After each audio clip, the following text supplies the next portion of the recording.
বন্ধুরা, ভারতে এমন 3টি রহস্যময় দরজা আছে যা আজ অব্দি কেউ খুলতে পারেনি। কোথায় আছে সেই দরজা আর কেনই বা তাদের খোলা হয় না, চলুন জেনে নিই। প্রথম, তাজমহলের দরজা। বলা হয় তাজমহলের নিচে একটি গুপ্ত দরজা আছে।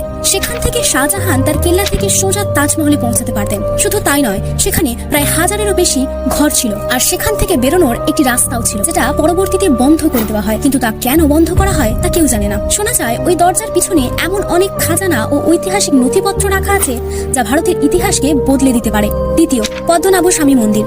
বন্ধুরা, কেরলের এই মন্দিরের নিচে একটি গোপন গুহা আছে। সেখানে 7টি দরজা আছে, যার মধ্যে থেকে 6টি খোলা গেলেও 7 নম্বর দরজাটি কেউ খুলতে পারেনি। যে বা যারা খোলার চেষ্টা করেছে তাদের প্রত্যেকেরই অস্বাভাবিকভাবে মৃত্যু ঘটেছে। তৃতীয়, কুতুব মিনারের দরজা। বলা হয় প্রায় 1000-এরও বেশি পুরনো এই কুতুব মিনার। তবে 1984 সালের পর থেকে কুতুব মিনারের দরজা চিরতরে বন্ধ করে দেওয়া হয়। কিন্তু কেন?